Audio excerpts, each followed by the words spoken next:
Melissa Carter never feared smiles until she noticed they no longer faded.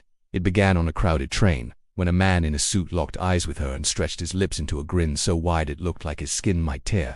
He never blinked, never moved, just smiled, as if he were waiting for her to notice. Hours later, when she stood in front of her bathroom mirror, Melissa saw something worse. Her reflection smiled first. I never used to pay much attention to the way people smiled. A smile was just a smile, nothing more than a quick curl of the lips, a flash of teeth, a polite gesture shared with strangers or friends. But lately I've started to notice the way some smiles lingered too long, the way they stretch too wide, as if something inside the person is straining to escape through their mouth. It started as a thought I couldn't shake, and then it became something I couldn't ignore. I began to see it everywhere, until it was the only thing I could think about. The first time it truly unsettled me was on the subway. I was tired, staring blankly out the window at the black tunnels rushing past. When I turned my head, there was a man across from me. He wore a sharp business suit, his tie neatly in place, and he was sitting too still, his hands folded in his lap. What froze me wasn't his stillness, it was his face. He was smiling directly at me. Not a small, casual smile, but a grin stretched so wide it looked painful. His lips pulled back until I could see nearly every tooth in his mouth. His eyes were open, round, and unblinking, as if the rest of his body had turned into stone while only his lips had moved. At first I thought he was mocking me. Maybe I had something on my face, or maybe I looked strange and he was enjoying the joke silently. I looked away quickly, heat rising in my chest. When I looked back only a few seconds later, the seat was empty. The man was gone, though the train had not stopped and the doors had not opened. I blinked and rubbed my eyes, telling myself I must have imagined him, but deep down, I knew I hadn't. That night, as I brushed my teeth, the memory of that smile returned so sharply it made me shiver. I leaned closer to the bathroom mirror, studying my own face under the harsh light. My reflection stared back at me, tired and pale. I lowered my toothbrush, but something strange happened. My reflection's mouth twitched before mine did. For a split second, the lips curled into a grin on their own, spreading slowly until I saw my own teeth glistening back at me. The problem was, I hadn't moved my mouth at all. I staggered back, my heart racing, certain that I had imagined it, but I couldn't shake the feeling that my reflection had been waiting for me to notice. I reached out, touching the cold surface of the glass, my hand trembling slightly. My reflection stared back, perfectly still now, its expression matching mine once again. I turned off the light, convincing myself that fatigue was twisting my perception, that the brain plays tricks when it's exhausted. The room sank into darkness, and for a moment, I felt relief. But then a strange heaviness settled in my chest, and in the blackness, I could almost feel it in my reflection still smiling, wide and hungry, even though the mirror was no longer visible. I lay awake in bed for hours, staring at the ceiling, listening to every creak of the house. My mind replayed the subway man's grin over and over, then merged it with the image of my reflection moving on its own. I thought about how easily a smile, something so ordinary, could twist into something horrifying if it stayed just a little too long, stretched just a little too wide. The idea festered until I couldn't close my eyes without imagining rows of teeth glowing in the dark. When I finally drifted off into uneasy sleep, I dreamed of faces, dozens of them, maybe hundreds, floating in the void of blackness.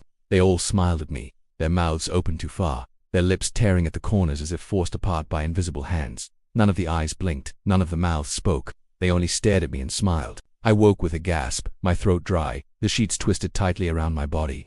My chest ached as if I had been holding my breath all night. I turned my head toward the mirror across the room, and for a brief, horrible moment, I thought I saw my own face smiling back, even though my lips were pressed tightly shut. The days that followed blurred into one another, each carrying with it a sense of unease that clung to me like damp air. The smile from the subway and the trick my reflection played on me were supposed to be isolated events, things I could brush off if I tried hard enough. But they stayed with me, slipping into every moment of my life like a shadow that refused to leave. I walked down the streets with my head lowered, afraid of catching someone's gaze, afraid that if I looked too closely, I would see that same wide grin waiting for me. It didn't take long before I realized I couldn't avoid it. The first time it happened was on the corner of a busy street. People rushed past, carrying shopping bags, talking on their phones, and paying little attention to me. But then, in the crowd, I noticed a woman. She stood still as if time had frozen around her. Her mouth stretched open in a smile so stiff that it made her face look broken, the skin around her lips pale and taut. She wasn't looking at the world around her, she was looking at me. I turned away immediately, pushing through the crowd, my pulse hammering in my ears. But no matter how many times I glanced back, I saw others: the cashier behind the counter of the store, the man leaning against a lamppost, even a child holding his mother's hand. Their mouths were pulled into the same grotesque grin, their eyes empty, their faces locked on mine. None of them moved, none of them blinked, they just smiled. That night, sleep didn't offer escape. When I closed my eyes, I found myself surrounded again by those floating faces from before, their grins stretching farther, their teeth sharper, their mouths trembling as if they were about to laugh but never quite making a sound. I woke drenched in sweat, the sheets clinging to my skin, the air heavy with the scent of my own fear. I sat on the edge of my bed, gasping, too afraid to look in the direction of the mirror. It was worse the following evening. I had been scrolling aimlessly on my phone, desperate for distraction, when I noticed my own reflection faintly in the black screen. My heart skipped. There I was, sitting on the bed, but the reflection wasn't still. Its lips curved slowly upward into a smile, wide and deliberate, as though mocking my fear. My actual face remained frozen, but the reflection moved on its own. I nearly dropped the phone, my fingers slick with sweat. I told myself not to look again, not to feed the madness, but I couldn't resist. I picked the phone back up with trembling hands. The screen flickered suddenly, and before I could process what was happening, the camera switched on by itself. I stared in shock, because on the screen I saw my room behind me, and in that space, standing in the corner, was a figure. It was hard to make out in the dim light, but I could see the glint of teeth, the unmistakable shape of a wide grin cutting across its face. I spun around instantly, my heart racing so hard I thought it would burst. The corner was empty. There was no one there. But when I turned back to my phone, the figure was still visible, standing closer than before, its face almost brushing against my shoulder. The grin stretched too far, the teeth looking sharp and wet, as though it had been chewing on something moments before. I hurled the phone across the room. It hit the wall with a crack and clattered to the floor, the screen glowing faintly. I didn't dare pick it up again. My chest tightened as I sat frozen in place, staring at the corner where nothing stood but feeling the undeniable weight of eyes watching me. The night crawled by in silence, every second louder than the last. I didn't sleep. I sat there until the faint light of morning crept through the blinds, my body heavy, my thoughts scattered. By the time the sun rose, I almost convinced myself it had all been another dream, a hallucination brought on by exhaustion. But when I finally gathered the courage to pick up my phone, the screen lit up instantly, without me touching it. My reflection stared back, smiling, and this time I noticed something new. Behind me, in the faint light of dawn, there was a second face peeking over my shoulder, its grin identical to mine. I stopped leaving the house. The world outside felt infected with those grins, each stranger on the street a potential mask hiding something unnatural. Even when I thought I was alone, I felt eyes on me, mouths waiting to stretch too wide at any moment. Locking myself inside seemed like the only way to keep the nightmare from spreading, but it didn't take long to realize that the smiles could follow me anywhere. I pulled the curtains shut and bolted the doors, yet the feeling of being watched grew heavier every day. My apartment became a trap filled with shadows that seemed to twitch when I wasn't looking. I tried to distract myself with television, books, anything to keep my mind busy, but no matter what I did, I felt them lurking just beyond my vision. It started small, subtle enough to question my sanity.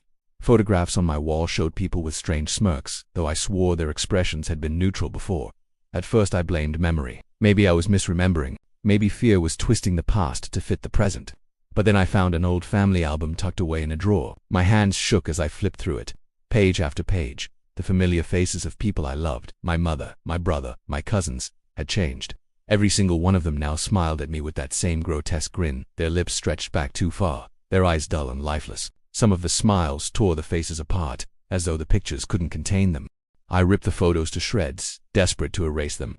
Paper fell around me in jagged pieces, but even those fragments betrayed me. A half face here, a torn mouth there, teeth still visible, shining through the ruined scraps like tiny blades.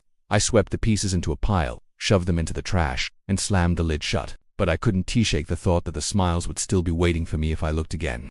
That night, the sound began. At first it was faint, so faint I thought it was my imagination, a soft chuckle carried on the air, like laughter coming from another room.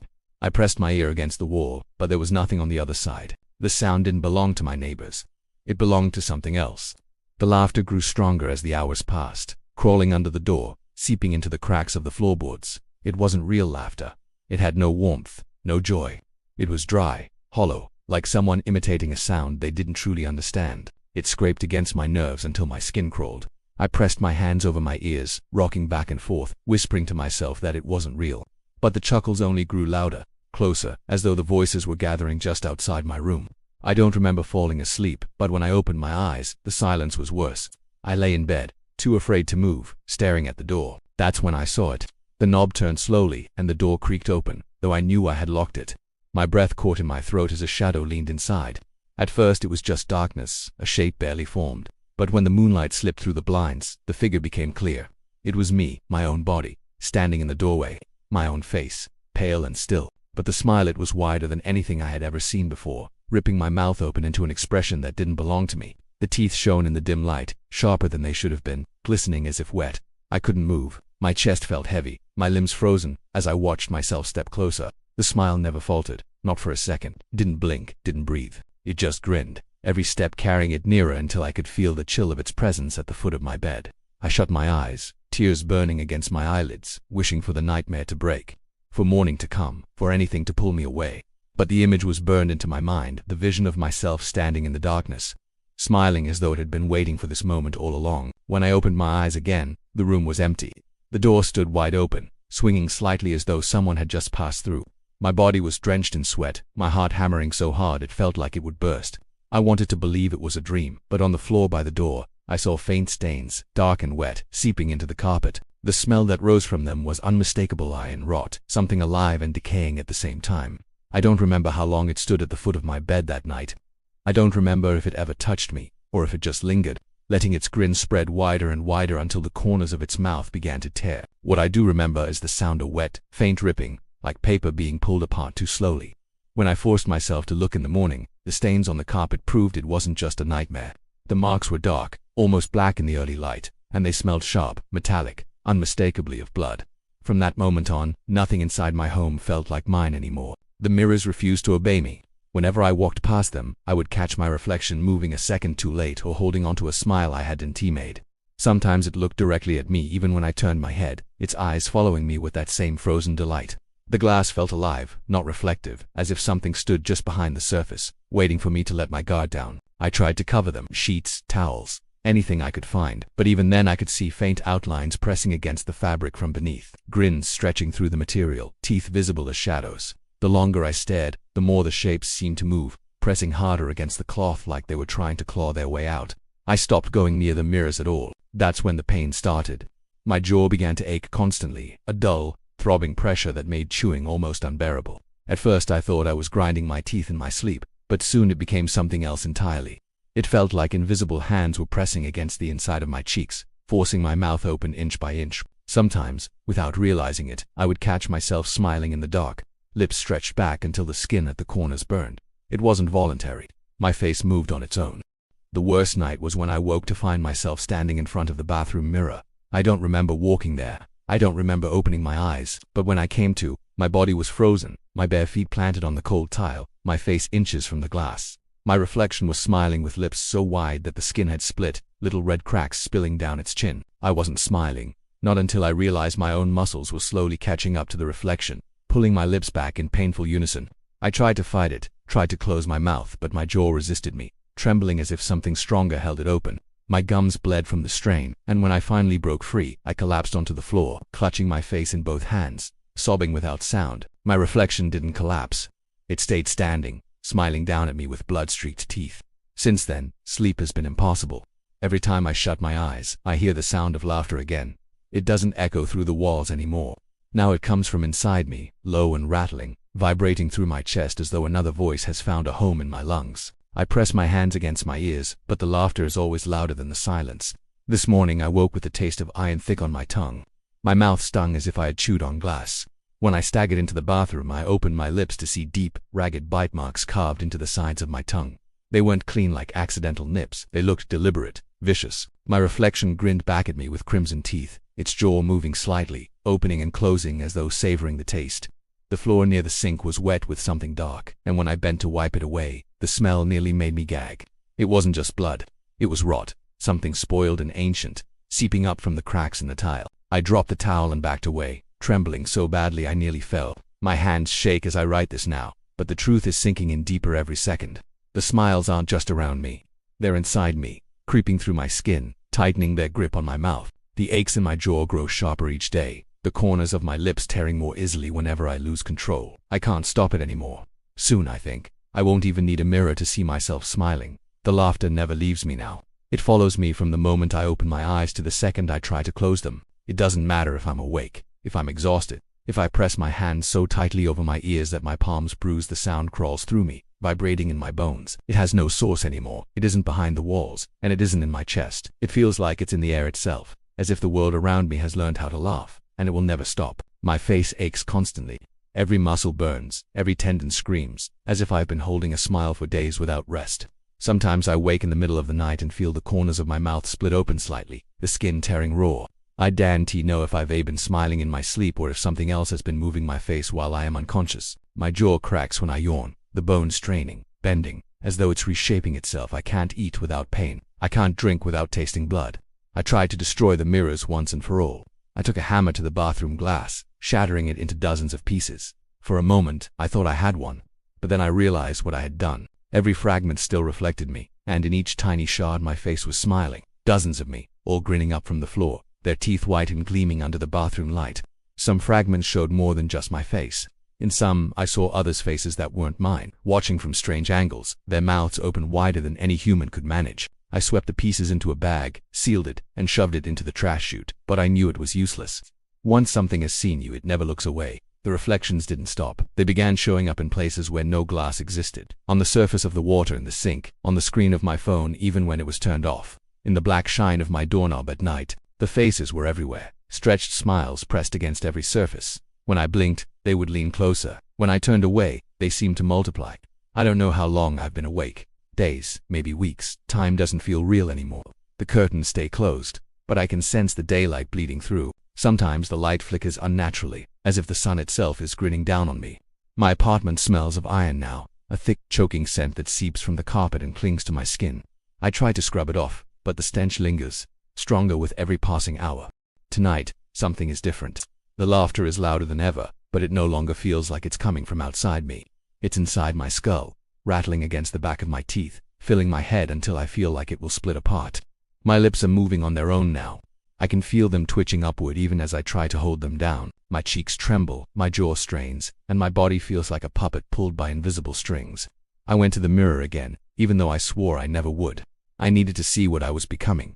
When I stood before the cracked glass, I froze. My reflection didn't copy me anymore. It moved first, its smile stretching impossibly wide, its mouth splitting open until the skin tore, dripping dark streaks down its chin, its head tilted slightly, as if in pity. Then it stepped forward, not just in the mirror, forward, toward me. I stumbled back, but the glass didn't hold it. I saw my own body pressing out of the reflection, hands pale and twitching, mouth splitting into a void filled with endless teeth. It wasn't another me anymore. It was all of them, every face I had seen smiling at me on the streets, every stranger who had stared too long, every fragment of myself in the broken glass. They had come together, and they were using me as the last piece. My chest heaves as I write this, my lips pulling upward against my will.